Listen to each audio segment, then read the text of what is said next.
Quero te perguntar, cara. Algumas coisas, na verdade. Vamos lá. Atlético Paranaense e Flamengo. Na final. Sim. Flamengo favorito, certo? Sim. Mas você acha que vai dar o quê? Eu acho que vai dar Flamengo. É. Porque o recurso de jogo do Flamengo tem mais condições do que a previsibilidade do jogo do Atlético. Pode acontecer? Claro que pode o Atlético ser campeão. Claro, é futebol, um jogo só. Mas eu vejo ainda um jogo só vencendo, na maioria das vezes, o time que é mais estratégico com mais recursos. Entendeu? É importante que eles treinem bola aérea, né? Na defesa. Né? Cara, isso é uma Exatamente. coisa que eu não vejo galera falando muito do Dorival em relação ao Flamengo. Mas é uma... Não sei se você concorda com isso, mas... O Flamengo virou uma máquina de fazer gol aéreo. E simplesmente não tinha esse recurso. E agora é um atrás do outro. Bola parada é fundamental. Cara. Exatamente. Bola parada decide jogo. jogo. O Dorival que fez, cara. E nesse tipo de enfrentamento, de jogo único, porra, bola aérea decide um jogo desse. Tá amarrado, pimba, uma caixa de cabeça, acabou o jogo. Sim. Entendeu? Então, assim, mas não só isso. Eu vejo o Flamengo, além de individualmente ser um time muito forte, ele se tornou novamente um time coletivo. Por isso que eu trouxe aquele comparativo de 2019 para 2022. Porque hoje, na dificuldade, até brinquei hoje no programa, eu falei, cara, se alguém tiver uma dor de barriga aí meia hora antes do jogo e você precisar substituir, porra, você tá seguro. Antigamente você trocava quem? Lateral direito. Saiu o Rafinha, tem quem? O Rodinei naquela fase, que ninguém podia vê-lo pintado de ouro. Do outro lado era o René. René, que, pô, era limitado. Pô, vai trocar, saiu o Gabigol, Lincoln...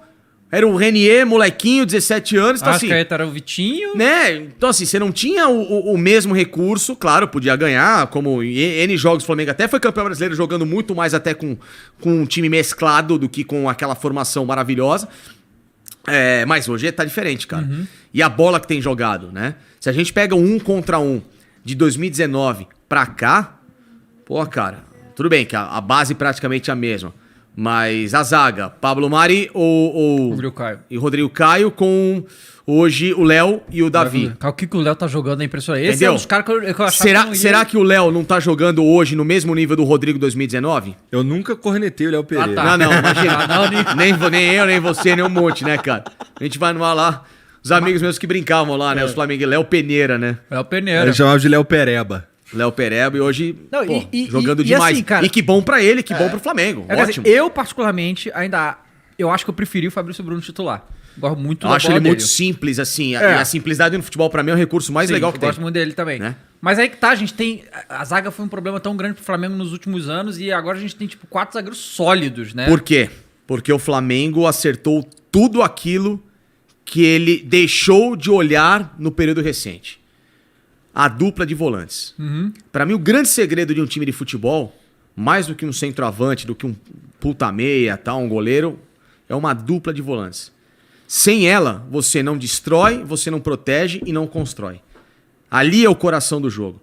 Você pode ver grandes equipes no mundo, elas sempre vão ter uma dupla de volantes. Posso citar o exemplo mais clássico recentemente do Barcelona do Guardiola. Você tinha Xavi e Iniesta. Eles começaram como volantes. O Iniesta era um segundo volante de origem, o Xavi um primeiro. Depois, claro, o Iniesta passa a jogar um pouco mais à frente, mas o sem bola é uma construção desses caras, né? Ou Xavi com o Busquets depois, e soltando um pouco mais de Iniesta, mas sempre uma dupla de volantes. Kroos e Casemiro no Real Madrid. Pirlo e Gattuso no Milan. Então a gente vai dar N exemplos de times clássicos em que a proteção / construção desses caras era fundamental. E hoje o Flamengo se alinha porque ele tem um João Gomes monstruoso. Esse moleque tá demais. Que é um capeta jogando bola, no bom sentido. E um Thiago Maia mais técnico e que ao mesmo tempo compõe. Então eles cobrem os dois laterais. Acabou aquele corredor esquerdo-direito de infiltração dos rivais. A proteção à zaga, principalmente ao Davi Luiz, que é um cara que era mais, né, esbaforido em muitos momentos. Jogando mais na boa, porque ele tem à frente dele um muro de jogadores que... né? Tem feito um trabalho, digamos, mais sujo, mas ao mesmo tempo de construção de jogada que nem deixa o Davi se soltar um pouco mais como ele gostaria. Porque lembra, o problema era, o Flamengo não tinha nem a roubada de bola, não tinha a compactação e não tinha a transição. Por causa dessa peça que tava faltando. Então, Davi se lançava ali como um líbero. Pô, ele se lançava e voltava tudo. Não tem como. Hoje não, Davi, você vai ficar até aqui. Daqui pra frente. Então, essa sincronia defensiva ou dessas fases de jogo, né? A primeira fase defensiva, a segunda fase intermediária de meio campo e a terceira fase ofensiva, no Flamengo foi muito bem alinhado pro Dorival. E eles dois deixaram o Vidal no banco. Né? Exatamente. Coisa que quando o Vidal foi contratado, ninguém imaginava que esse cara ia ser banco. Não, achava assim, 2 jogos já entra, acabou, Exato. sai o João Gomes, sai não dá pra tirar não ele. dá. Pra gente ver que futebol não é grife, futebol é encaixe. Né? Quantos times que você não dá nada numa escalação, mas que tem uma harmonia. O Atlético é um time muito forte defensivamente falando. Mas, ao mesmo tempo, ofensivamente, esse Atlético ainda carece, até pela característica do Filipão, que é um cara mais do enfrentamento físico, daquele jogo mais protocolar, copeiro, faz com que o Atlético sinta o ritmo de uma equipe que tem esse recurso. É o que você falou do Palmeiras no primeiro tempo. Pô, o Palmeiras, quando tava com 11 rodando o jogo, fez 1x0 com 10 minutos, só não fez o segundo porque tomou decisão errada, Tabata, não sei o quê. Se o Palmeiras tivesse até peças mais decisivas como o teu Flamengo, o placar poderia ter terminado mais Aquele elástico. chute do Gabriel Menino, né?